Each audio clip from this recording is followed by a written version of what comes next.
Ito ang bagong balita, itong hayop na to. COMELEC chair nasa lisihan sa restaurant, itong hayop na George Garcia. Nasa lisihan daw siya sa restaurant, ninakaw yung kanyang bag na may mga gamit niya yata. Basahin natin. Nasa lisihan ng isang opisyal ng Commissioner on Elections or COMELEC sa isang restaurant habang kumakain kasama ang iba pang mga commissioner. Sa kumpirmasyon ni COMELEC Chairman George Erwin Garcia, nanakawan siya ng bag sa isang restaurant sa Hilpuyat malapit sa Rojas Boulevard sa Pasay City. Ayon kay Garcia, laman ng bag ang kanyang cellphone, pera, cards at mga ID. 'Di ba? Yang si George Garcia, yung pagsalisi sa kanya, deserve na yan. Dahil sinalisihan niya tayo, buong Pilipinas, lahat ng Pilipino nang ninakaw niya ang boto ng bayan.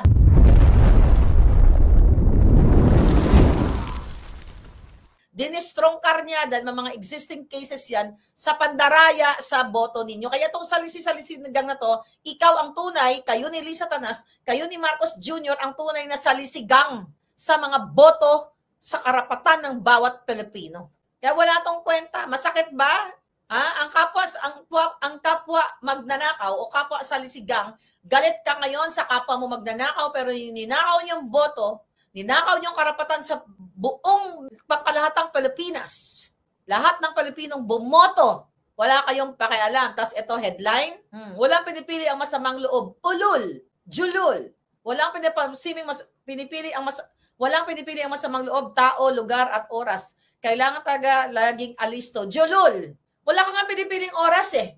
Wala kayong pinipiling lugar. Mismo sa pang-opisina ng gobyerno, sa establishmento ng gobyerno ay ninanakaw mo, ni Lisa Tanas, ni Marcos Jr. ang boto ng mamamayang Pilipino. Kaya huwag kang umarte na biktima ka ng salisigang. Dapat nga nagorgor ka na lang ng salisigang para makabayad ka, nagarote ka ng salisigang. Kayo diyang mga salisigang, nako, galingan nyo.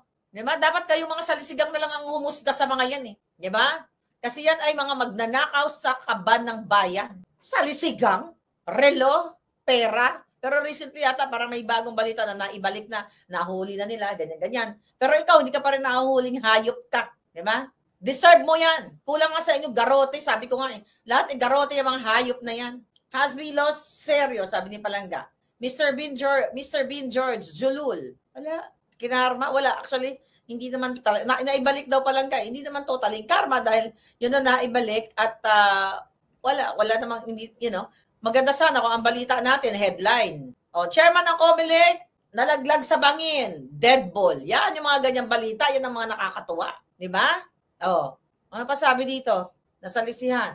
Rafi, tulpo, 54 stops sa mailalim sa drug testing. Okay, good. Okay, maganda yan. Kung mag-hair follicle kayong lahat.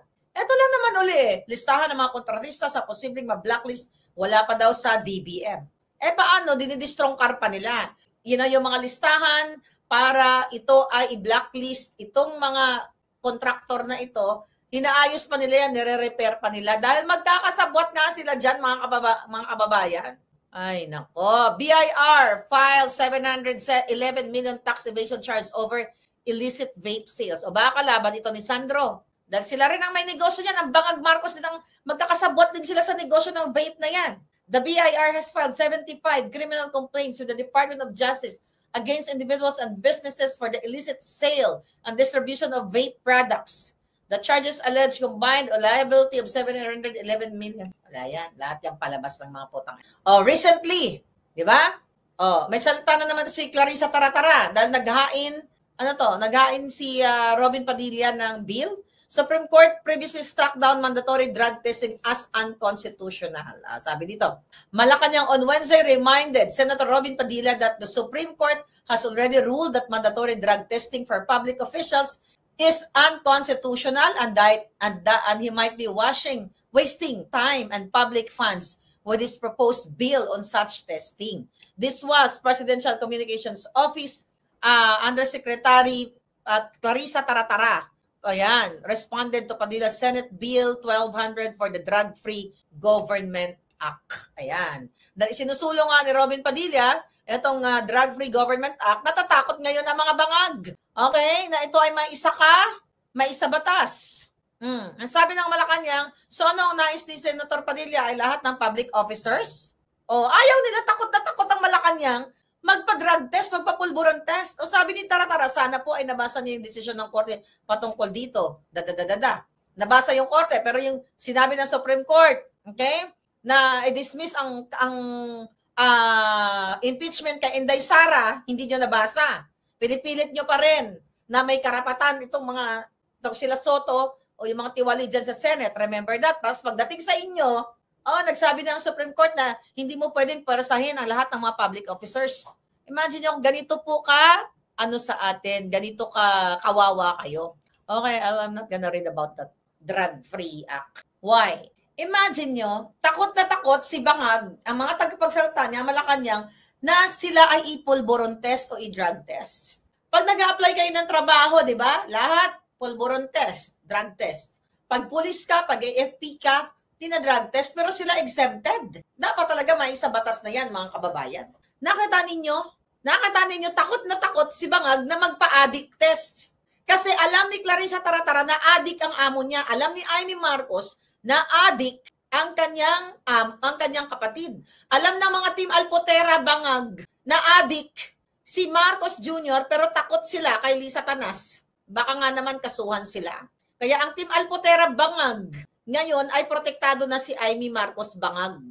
Amy Marcos Bangag Marcos Jr. So sabi ni No to Double Agents, protect Duterte now. Exactly. Kaya kailangan nyo mapagmatsyag. Ang protection ngayon na binibigay ng Alpotera team, ayan, nanonood na may mga putang ina niya mga yan. Diba? Si Amy Marcos. Nakalimutan nyo na protektahan ng Pangulo. Nakalimutan nila na ang pinoprotektahan dapat ang Pangulong Duterte at ang ginagawa ng kababuyan ng gobyernong Bangag ni Amy dito sa bayan ninyo. Tandaan ninyo, bakit kailangan natin boljakin si Amy Marcos at lahat ng sumusuporta sa kanya. Balikan nyo lahat ng vlog ko. Ayan, may mga snippets tayo ng mga short video na alam ni Amy Marcos na si Marcos Jr. ay addict. Alam ni Amy Marcos ng yung charter change, ang People's Initiative, ang nasa likod yung kapatid niya. Yung illegal na may sangkot na pera ninyo, pera ng bayan, 20 million each per district. Alam ni Amy Marcos, pero ang binoljak lang niya, yung pinsan niyang Judas na si Martin Romualdez, para nga naman mailis ang kanyang kapatid. Lahat itong nangyayari sa inyo, pag hindi kayo kumilos, wala talaga. Kaya nga sa mga susunod na panahon, makikita nyo, baka acrobatic. Mag-acrobatic na lang tayo palangga kasi wala naman eh. Because may eksperto si Amy Marcos sa pambubul, binubudol kayo. Pinakita ko kanina sa inyo mga hearing-hearing ni Lacson. Yung mga hearing-hearing ni Amy. Asan na? Napanagot ba ang mga kidnapper ni Pangulong Duterte?